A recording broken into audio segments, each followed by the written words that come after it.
Mga idol, tuturuan ko kayo paano prito ng itlog sa pamamagitan ng tubig.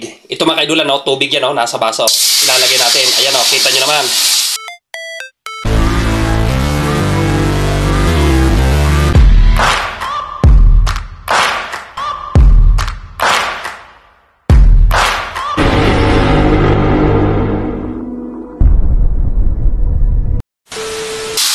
Ayan.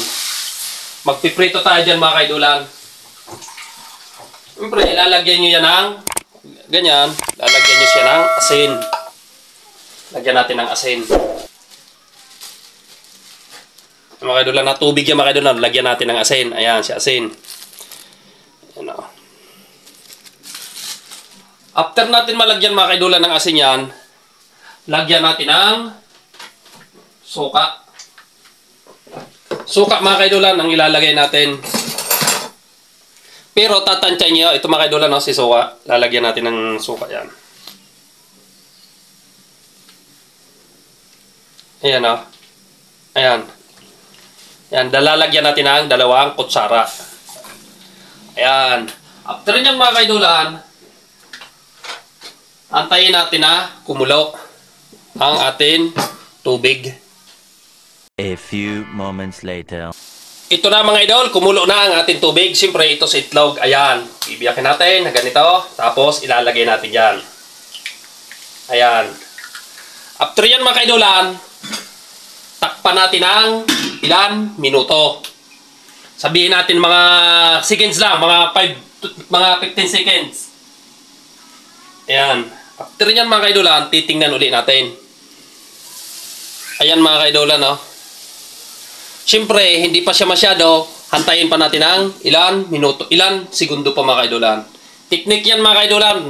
Kung sakaling wala kayong mantika at gusto nyo magprito, ang gamitin nyo na lang tubig. Tubig mga kaidolan. Hindi siya mga kaidolan maghiwa-hiwalay. Ayan na mga kaidolan, no? Kung gusto nyo pa medyo matigas-tigas pa sa itlog, hantayin pa natin ng ilan minuto pa yan mga kaidolan. Sabihin natin na hinihintay natin mga kaidulan ng mga 3 minutes or 2 minutes. Yan. Ganyan lang mga kaidulan ang teknik sa pagluluto ng itlog kung gusto nyo prituhin sa pamamagitan ng tubig. Ayan ang mga kaidulan, no? Siyempre, malasado pa. Hantay-hantayin pa natin ng ilan minuto pa mga kaidulan. Takpan ulit natin. A few moments later. Ito na mga idol, luto na yung isa natin. Ayan, oh. Kita nyo na mga idol, no? Mas magandang tingnan kaysa prito. Siyempre, magluluto ako niya ng 3. Papakita ko ulit sa inyo mga idolan. 3 itlog mga idolan. Pwede nyo rin yan mga idolan, sabay-sabay yun, ha? Sabay-sabay na pagluto. Tulad dito mga idolan, ha? Papakita ko sa inyo. Ayan. Ayan. Siyempre, ilagay nyo lang yan sa tabi-tabi doon.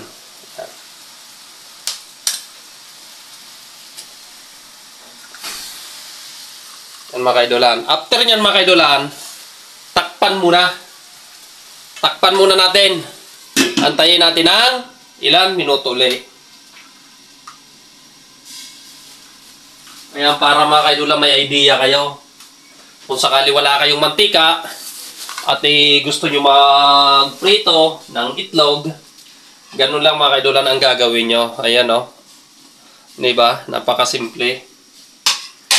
A few moments later. Pag once na hindi nyo mga kaidolan nilagyan ng asin at saka suka mga kaidolan, itong puti na ito mga kaidolan, maghiwa-hiwalay yan pati itong dilaw mga kaidolan. Siyempre, hantayin na ulit natin yan ng ilan minuto, takpan ulit natin.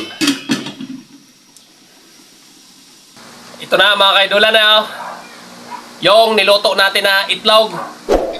Pritong itlog sa tubig. Kita nyo? Ayan, napakasimple. Ayan, o. Buo siya. Ayan, siyempre, ulam na natin daw. Teknik, mga kaidulan. Kung wala kayong mantika at gusto nyo magprito sa pamamagitan ng tubig, ganun lang ang gagawin nyo. Siyempre, handa nyo sa tubig, pakuluin nyo muna, lagyan nyo ng suka na kunti, at lagyan nyo ng asin. Ang kalalabasan, ayan na, o, diba? Yummy, kain tayo mga kaidulan. Napakasarap niya mga idolam. Yung suka, hindi na siya lasa doon. Mas ano siya, mas gusto ko siya kasi unang-una, hindi na tayo nagamit ng mantika mga idolam. Ayan o. Masarap siya mga idolam. No. The best. Diba? Ayan mga idolam. May na-share na naman ako sa inyo na pamamagitan ng tubig, pwede pala tayo magprito na hindi tayo nagagamit ng mantika. O, kain tayo mga idolan ha. Sarap siya mga idolam. Sarap siya. Amis, try nyo mga idolam. Yeah!